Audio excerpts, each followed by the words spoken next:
Baby face, don't grow so fast. Make a special wish that will always last. Rub this magic lantern, he will make your dreams come true. For you, ride the rainbow to the other side. Catch a falling star and then take a ride to the river that sings and the clover that brings good luck to you. It's all true. Big elephants and lemonade. Dear Jessie, hear the laughter running through the love parade. Candy kisses and a sunny day. Dear Jessie, see the roses raining on the love parade. If the land of make-believe is inside your heart, it will never leave. There's a golden gate where the fairies all wait and dancing moons for you. Close your eyes and you'll be there, where the mermaids sing as they comb their hair. Like a fountain of gold, you can never grow old, where dreams are made. Your love parade. Pink elephants and lemonade. Dear Jessie, hear the laughter running through the love parade. Candy kisses and a sunny day. Dear Jessie, see the roses raining on the love parade. Your dreams are made inside the love parade. It's a holiday inside the love parade.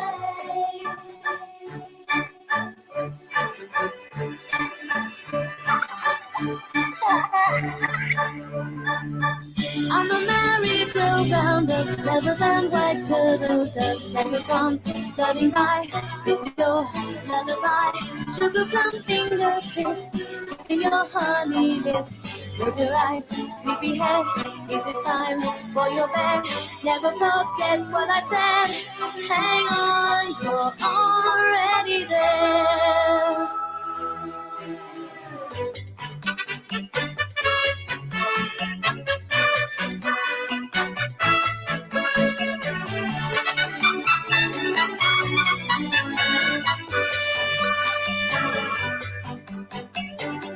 Close your eyes and you'll be there, where the mermaids sing as they comb their hair. Like a fountain of gold, you can never grow old, where dreams are made.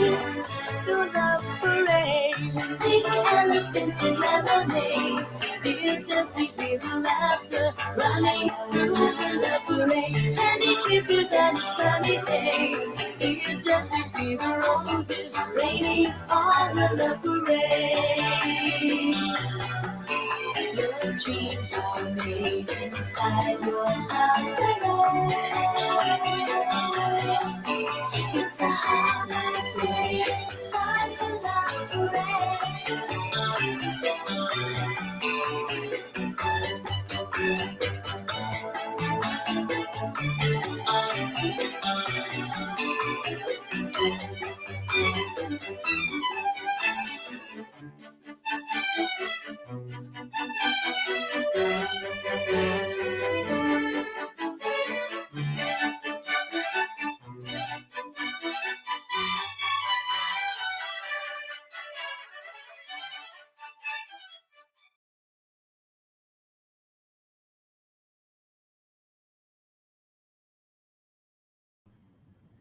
Hello and welcome to Lemonade with the leaders of VHFS. We are so excited about opening a new branch of our school, Victory Heights Primary School. And today I will be chatting with a few of our leaders at VHFS to find out about our curriculum, the content, and how you can support your child going on to the next academic year.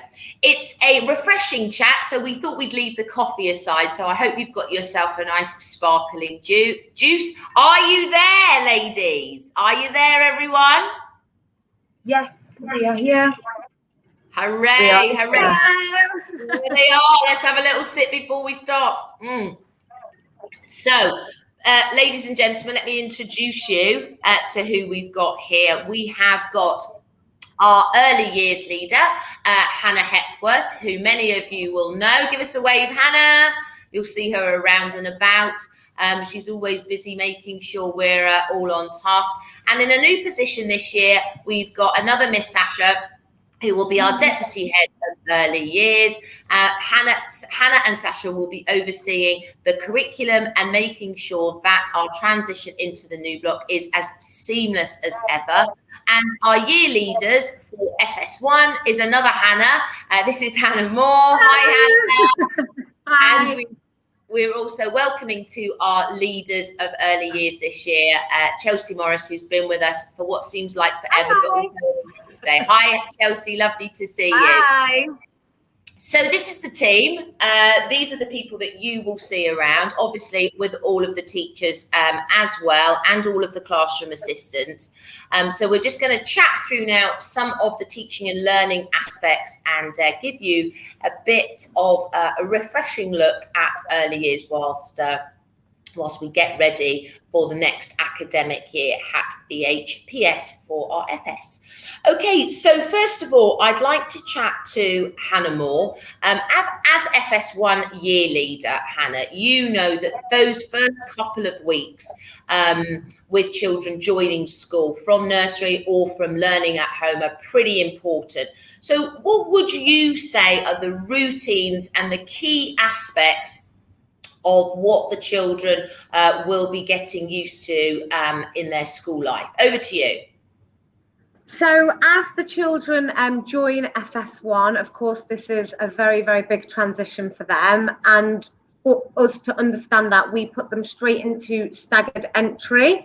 And this is so that as teachers, we can get to know the children in smaller groups and find out their likes and interests. We do a lot of circle time activities, and we introduce them to all of the equipment inside and outside. And it also gives us the opportunity to have Zoom meetings with parents so that we can find out more about the children. And then as those weeks progress, we will go into longer and full-time hours with a lunch and a snack time. And our focus is for FS1, and when we do start school, is the 3 prime areas of learning. So we work a lot on the communication and language because we want all of the children to be confident speakers, working on their oracy, a lot of story time, allowing the children to speak independently. Another prime area is the personal, social, emotional development. So this really is encouraging the children to learn how to make friends, sharing, turn taking, a lot of group and paired work, and also their physical development. So with their physical development, it's incorporated into our daily routines and our key skills in the mornings, such as dough disco, gross motor, fine motor development. And as Chelsea will speak about it later, but this really supports them when they go over to FS2 for their writing, along with speaking. It is that children can write a full sentence if they are able to speak one. So that's why we really focus on that in FS1. And then we move on to the 4 specific areas where they can use these skills in literacy, understanding the world, maths, and expressive arts and design. Hannah, you're a very, very experienced FS1 teacher. And one of the things that I've seen over the years is the recurring question from parents is, what do I need to do to prepare them for their first day at school? I mean, you talked about the personal and social side of it. In terms of the practicalities of children starting school with some of those sort of eating and maybe some toilet areas you want to mention. What tips over the summer, parents? So over the summer, we would recommend, and what we would like to do is send out a meet the teacher, so the children can see their classroom teacher towards the September start. I think that it's really important that the parents show the children who their teacher is going to be and talk a lot about this transition so that when they come to school, it's not so much of a shock. I think reading books to the children over summer about going to school and encouraging the independence as much as possible. So these are activities over the whole summer, such as packing their own bag and unpacking their bag.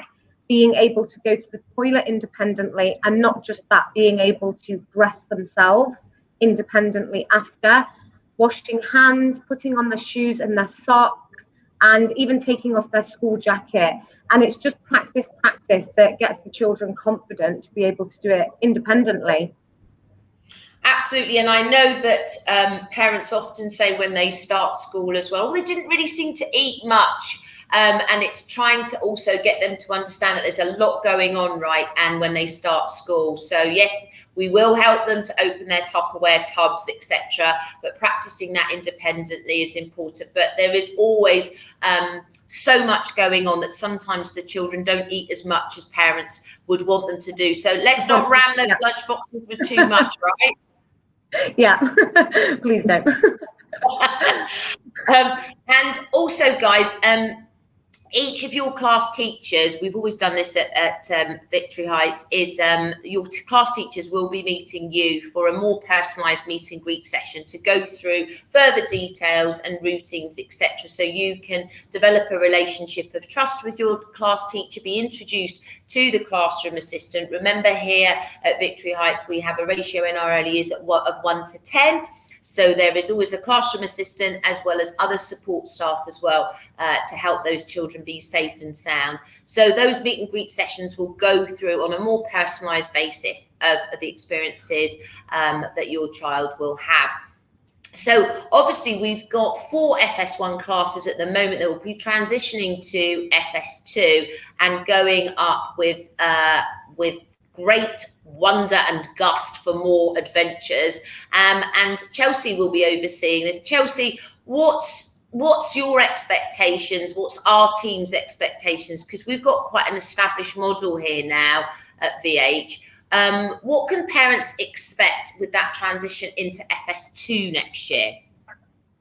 Hi guys. Well, as Miss Hannah was saying, in FS2 we will be continuing to develop the children's independence. The children will enter the classroom on their own, which is a little bit different to FS1, get their own water bottles out. They move to then register their name and access their basic skills. And we have this same routine every day to further establish routines and increase familiarity with expectations. This consistency across the year group is what ensures that the independence grows.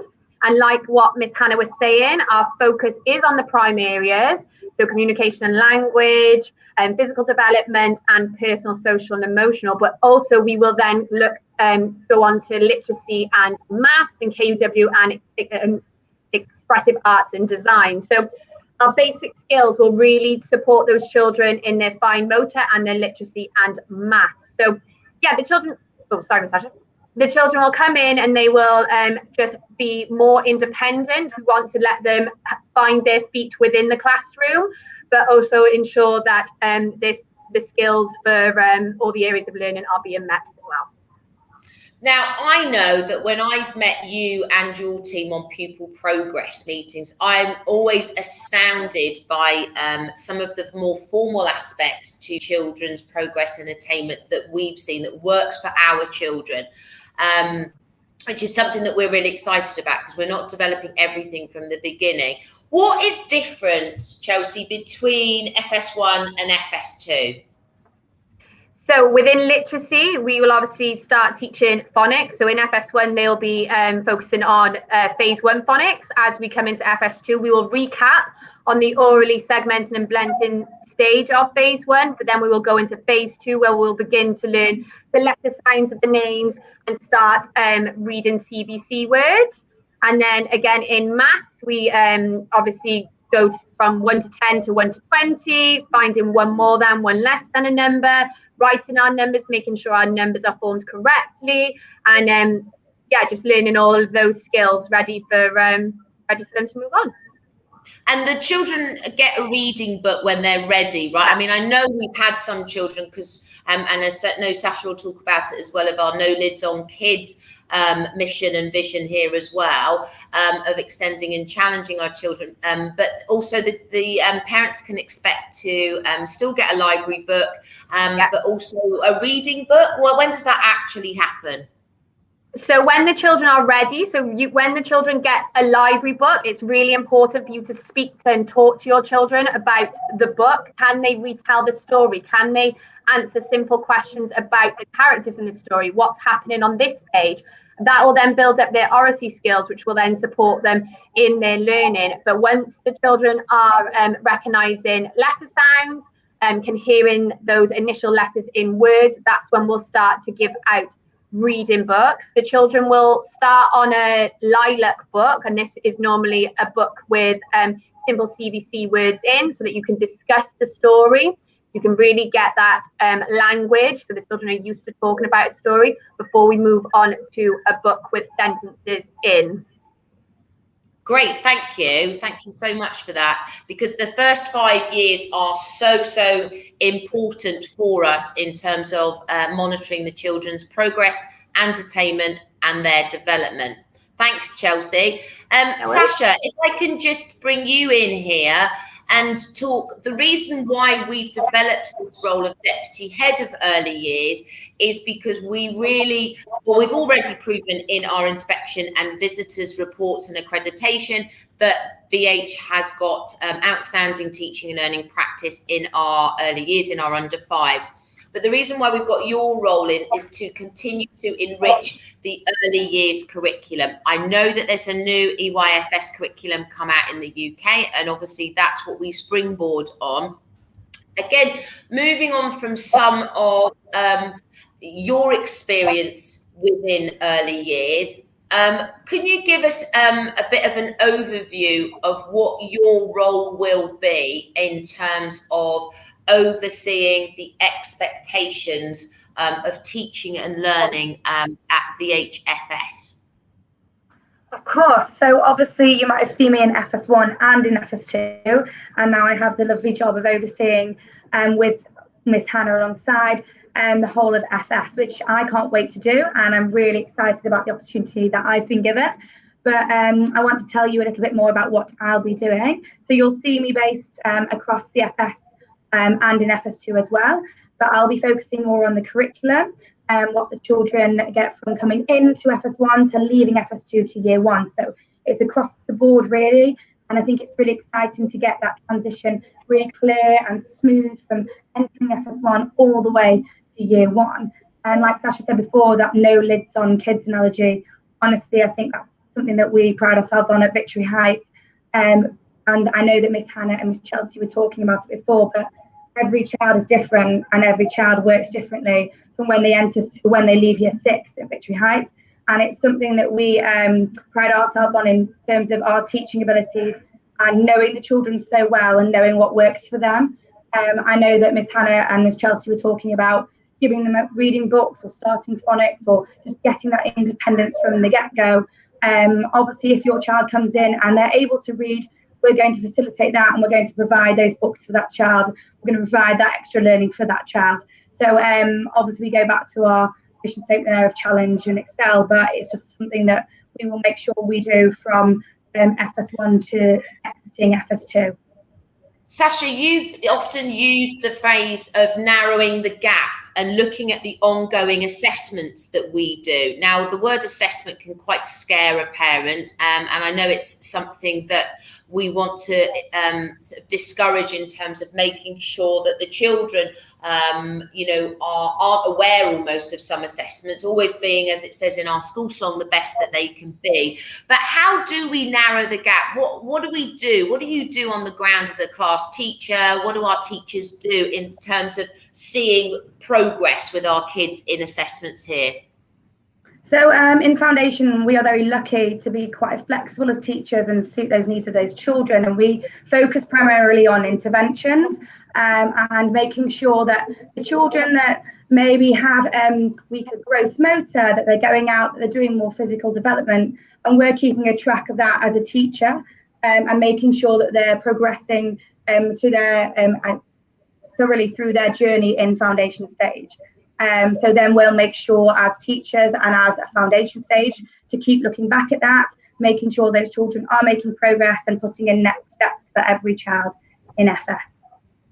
And I know that you'll be working very closely with Michelle, Michelle, who's our inclusion champion. We've always had, and I know you've experienced that because you've been with us a while, like you said, worked in FS1 as well as FS2, that we do believe about early intervention. So if there are speech and language areas that children need to develop, if there are other areas of behaviour, we will make sure that that support's there. And Sasha is really key at making sure that you as parents have clear guidelines in terms of how we can develop strategies, and will help to kind of add to some of the things that Michelle often talks about.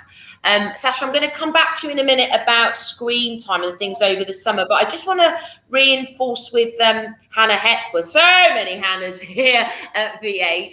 Hannah, you've been with us for as long as the Hills now as well. And in terms of our vision and mission, and words like in the moment, etc., when you mix it all up in terms of what's right for our demographic, because early years and actually curriculum can be different for different schools. It depends, right, about the communities that are coming in. But we're moving a building, but we're not moving the curriculum, right? We're not moving the vision, because that's tried and tested. We'll be going into our 9th year. Hannah, how would you describe our recipe to success for early years, and phrases like in the moment, etc.? What does it mean? What would it mean to parents? What can they expect? So what's the recipe? Well, it's the vision statement for VHPS is the same as the VHFS. Nurture, challenge, excel is at the heart of the whole entire of the school, going from foundation all the way up to the year 6.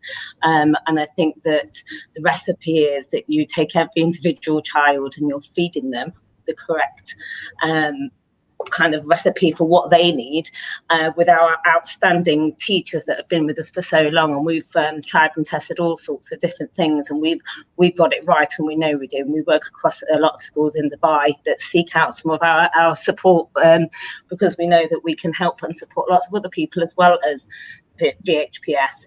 I think that when it says in the moment, you're making sure that these children have the best experiences. You know, they've been on the planet for 3 to 4 years, and it's our job to make sure they have more of a breadth of experience. So whether it's bringing in certain people from outside of the community, and listening to what their needs are, because they will tell you what they want as well. But alongside that, going with their interests and following their needs, and it is about experience, but with the bread and butter as well, because we really believe in that. The children need to be taught at the same time. So when you put all that in the pot, then we have very successful children, wherever they're coming from.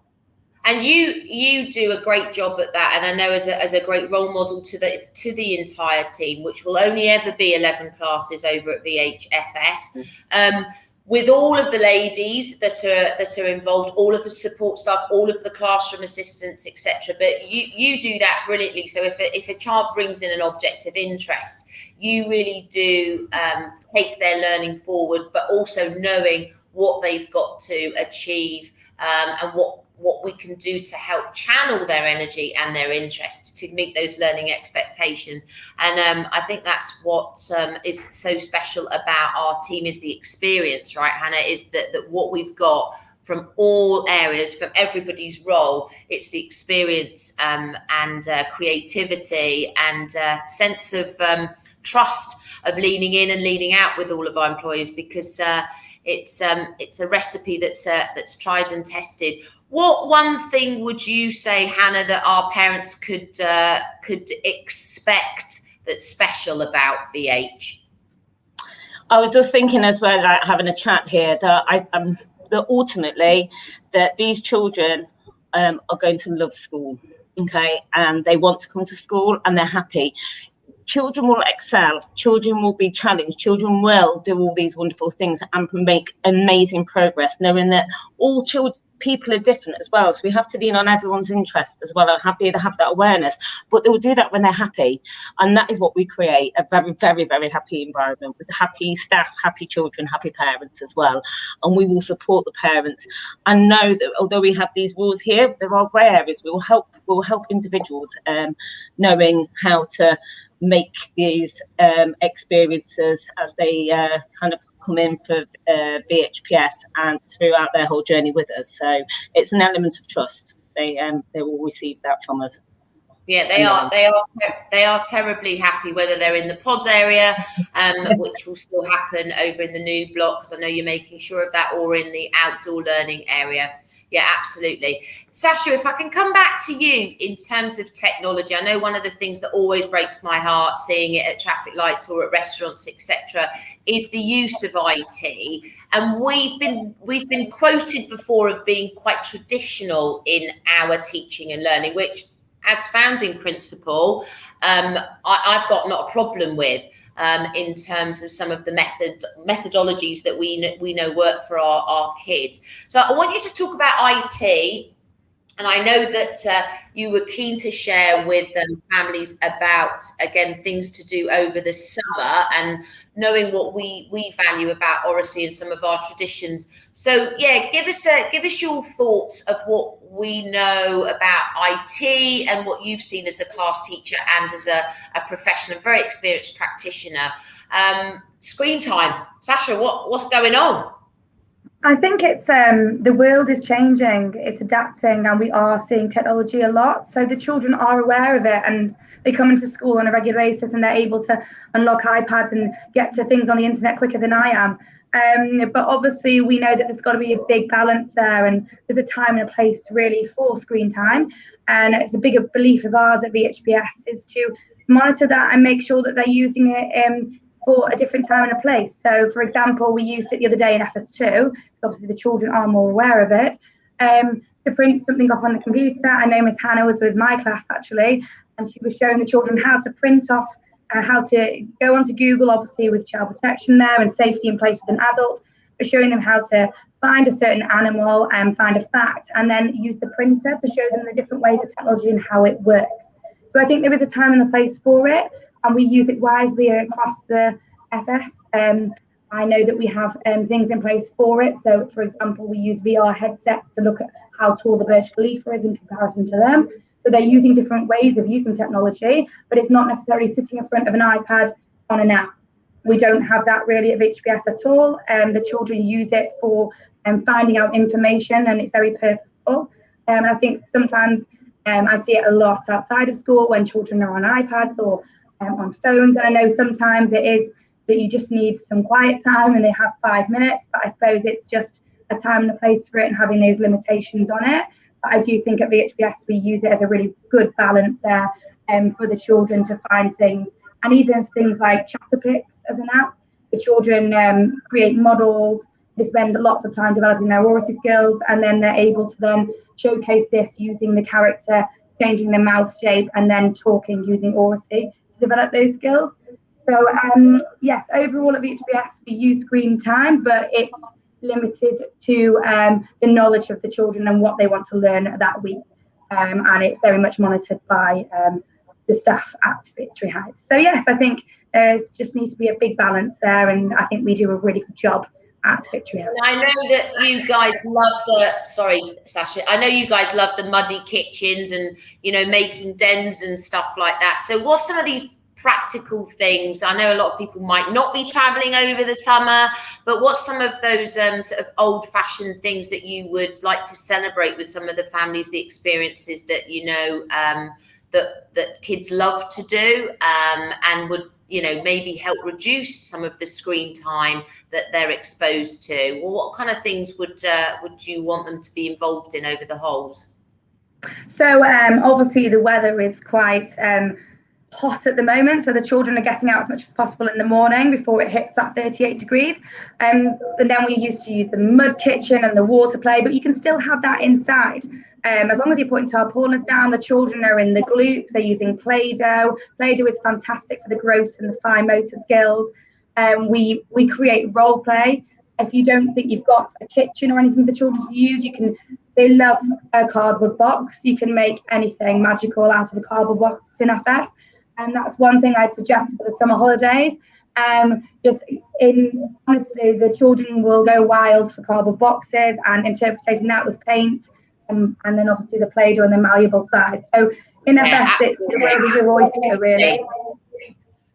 Get messy, get creative. Get messy. The more mess, the better. We've often said, excuse the mess, we're making memories. And these sort of live moments where the children are developing their sensory skills, their fine and gross motor, these kids will make accelerated progress if they've been exposed to all of this. And Sasha is the lady who will be narrowing the gap. So don't worry, she will make sure that we're onwards and upwards. Hannah Moore, if I can ask you now, in terms of some of the experiences that come with being in an FS block altogether. Why are you guys so excited? I mean, early years practitioners, 0 to 5. Why are you guys so excited about being in the same block together? So I think for the children, first of all, it's going to be a smoother transition from FS1 to FS2.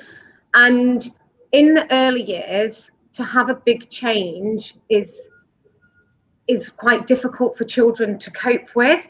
And so having these familiar faces and knowing all of the teachers within that block is going to make children feel a lot more comfortable, and it will help their progression and their independence with the nursery reception being together. I think that it's going to strengthen the self-esteem of the children, and through play-based learning, depending on the pandemic, the children will be able to integrate with each other. And as Hannah Hepworth was saying before, that we really want these children to excel. That is the vision of the school. And so we want them to grow that love for learning. And with these new areas to explore, the shared learning zones, the indoor, the outdoor, all of these resources, I think that the children will be able to engage in practical and first-hand experiences together, which will be great for them. And I also, I read a quote recently that said that a child's development is like a spider's web and it goes off in many strands. And I think for us in the FS, as FS teachers, it's great because that represents how we teach. We don't want to go down a straight line and each child will start the same, but then they all have different strands of where they can go with their learning. So I think having us all within one building, it's going to be great.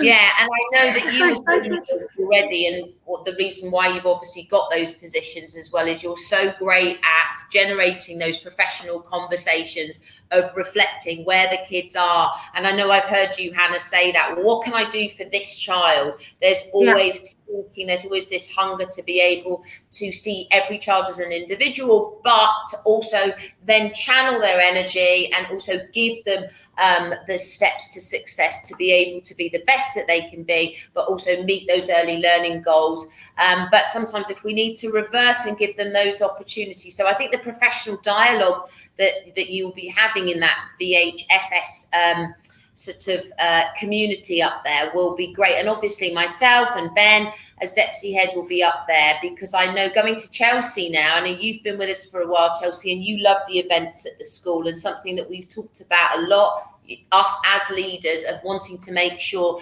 that we maintain is that kind of whole school feel, right? It might be 7 minutes up the road because of all of the kind of roundabouts, etc.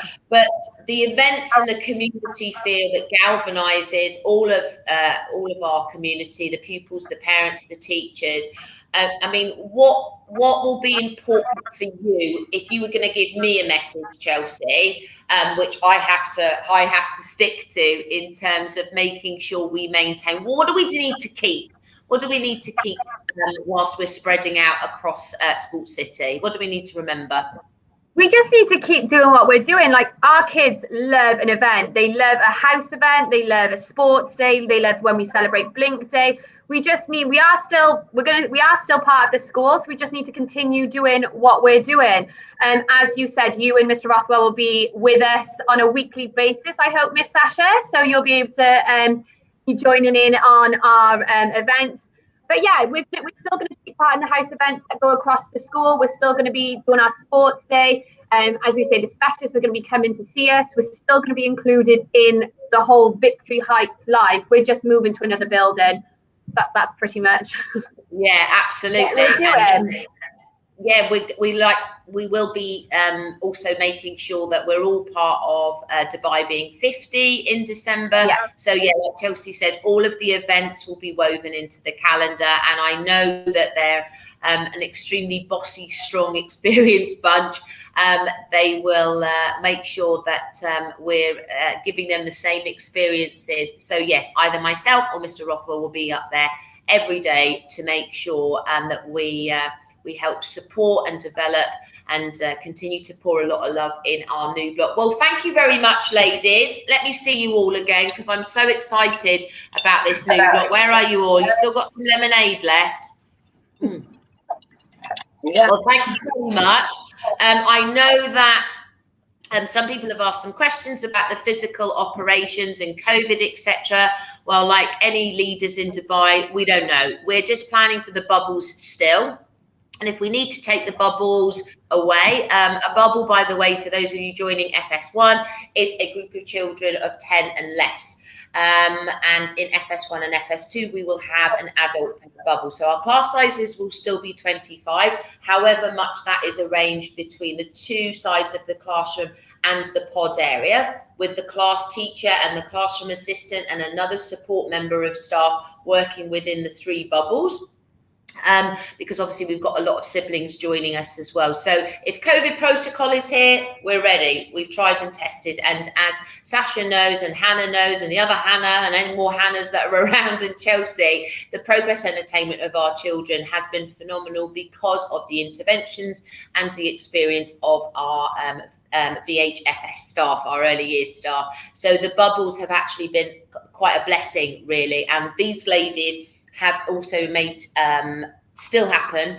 They've still ensured that the creative moments have still taken place within the bubble. So if we've got COVID protocols, we're ready for it. And if we're not, obviously, we will be able to open up and the children will be able to mix even more. But yes, we're excited. If you have got any questions about anything really in terms of your child joining, or any concerns about moving to the new block, please email Duka. That's Duka, who is our admissions officer at admissions@vhprimary.com. And those of you that have any other questions, please email Trish, parent liaison at vhprimary.com. We will put that on in the link there, because I think there's an underscore or something there. We need to get that right. So thank you for listening. I think that's some information that we felt was necessary in terms of teaching and learning, because we've got an established model that works for us. We've got bread and butter. We've got bread and butter. We've got fish and chips. That's the magic moments. We've got a very experienced team, and we are ready for action. So thank you, and hope to see you all soon. And we like to all join in with a little bye. Right then, ladies, where are you? Are they there? Are they there? They're gone. They're gone. No, here they come. Thank you, producer. All right, guys. See you later. Bye. Bye. Bye. Bye.